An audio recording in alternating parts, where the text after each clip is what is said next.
Assalamualaikum warahmatullahi wabarakatuh. Kami dari mahasiswa PGSD Undaris yang terdiri dari saya Yudhistira Dewardhani, Saya Sulistiani, dan saya Tika Rahmawati. Kami akan melakukan percobaan mengenai proses terjadinya hujan. Proses terjadinya hujan sering disebut juga dengan siklus air. seperti apa percobaan yang akan kita lakukan? Mari kita simak bersama-sama video pembelajaran dari kami. Sebelum kita memulai percobaan, kita harus memahami dulu apa itu hujan. Hujan adalah air yang jatuh dari langit. Hujan jatuh ke bumi karena awan terisi penuh dengan embun yang menjadi air.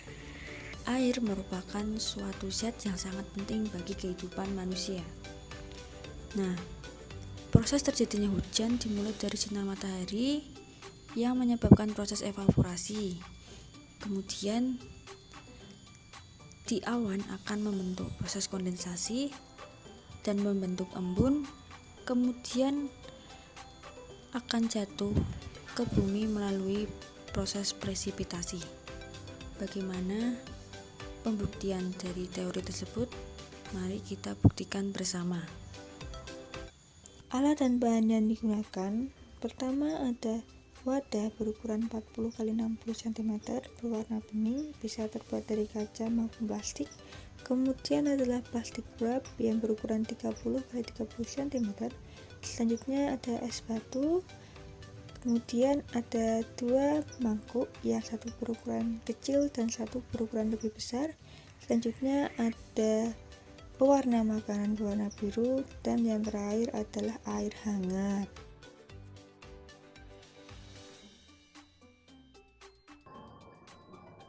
Langkah pertama yang kita lakukan yaitu kita siapkan wadah seperti ini dengan ukuran 60 x 30 cm. Wadahnya diusahakan untuk transparan seperti ini. Selanjutnya langkahnya yaitu kita ambil mangkuk kecil, kemudian kita letakkan ke dalam wadah tadi dengan posisi terbalik. Jika sudah, selanjutnya kita ambil mangkok yang besar. Kemudian kita masukkan ke dalam wadah di atas mangkok kecilnya tadi dengan posisi seperti ini.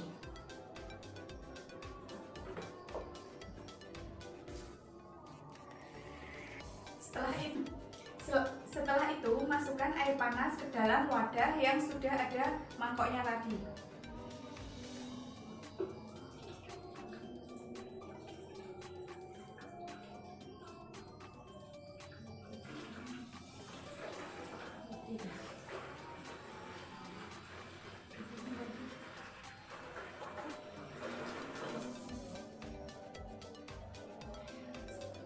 Setelah itu, tambahkan pewarna yang berwarna biru.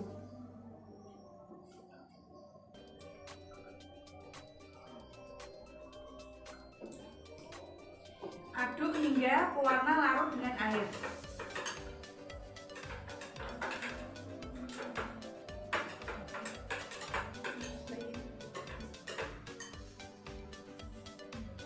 setelah pewarna tercampur rata, kita tutup wadah transparan ini, wadah besar ini dengan plastik wrap yang telah kita siapkan.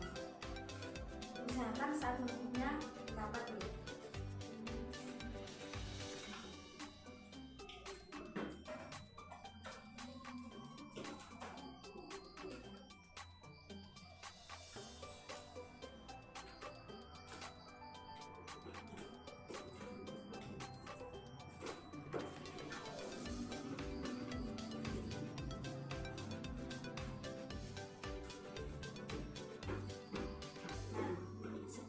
Kita lihat penutupnya harus rapat seperti ini.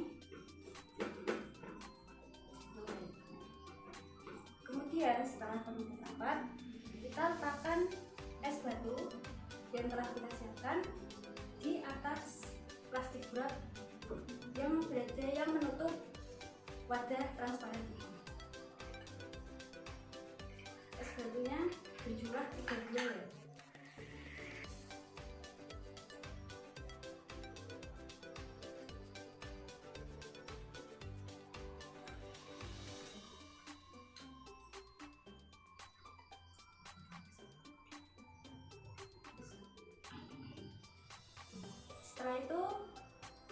Setelah es batu telah kita letakkan di atas plastik wrap, kita tunggu sekitar 10 menit untuk mengetahui apakah ada reaksi tertentu yang terjadi pada plastik wrap, es, dan mangkoknya.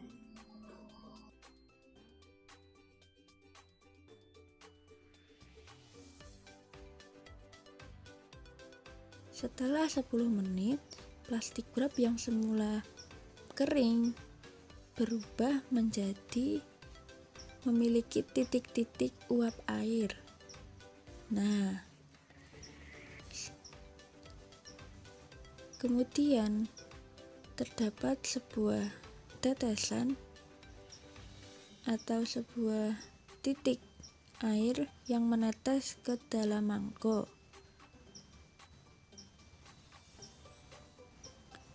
Ada sekitar 10 tetesan dalam 10 menit. Setelah itu, pada mangkok dapat dihasilkan tetesan air sebanyak ini, sekitar 1 sendok teh.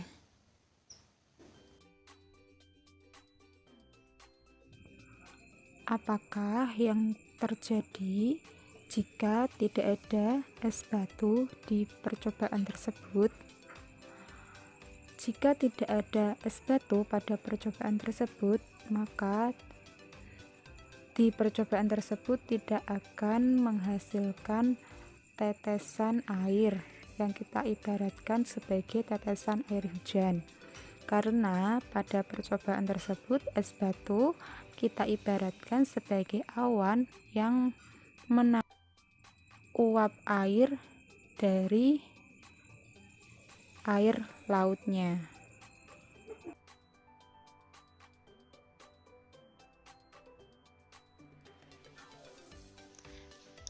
Apa yang terjadi jika plastik wrap tidak tertutup dengan rapat?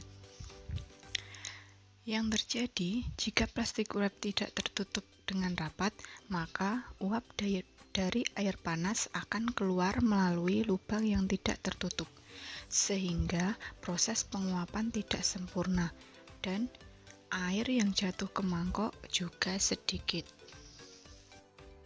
Apa yang terjadi jika menggunakan air dingin? Jika menggunakan air dingin, maka tidak akan terjadi penguapan. Hal ini karena penguapan memerlukan perubahan wujud yang dipengaruhi oleh suhu panas. Pada percobaan tidak menghasilkan titik-titik uap air sehingga tidak ada air yang menetes pada mangkok.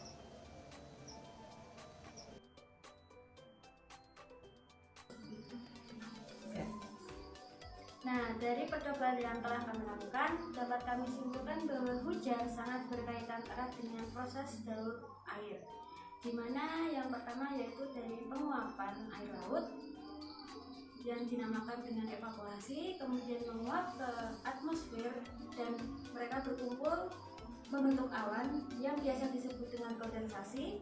Kemudian setelah membentuk awan akan turun menjadi air yang dinamakan dengan proses presipitasi. Nah, air yang turun ke bumi itu akan terserap dan yang lainnya akan mengalir lagi ke sungai, lalu akan mengalir sampai ke laut. Dan proses ini akan terus berulang. Demikian percobaan dari kami. Semoga bisa memberikan manfaat bagi teman-teman. Untuk kritik dan saran yang membangun selalu kami nantikan. Saran dan kritiknya bisa kalian tuliskan di dalam komentar di bawah. Terima kasih. Wassalamualaikum warahmatullahi wabarakatuh.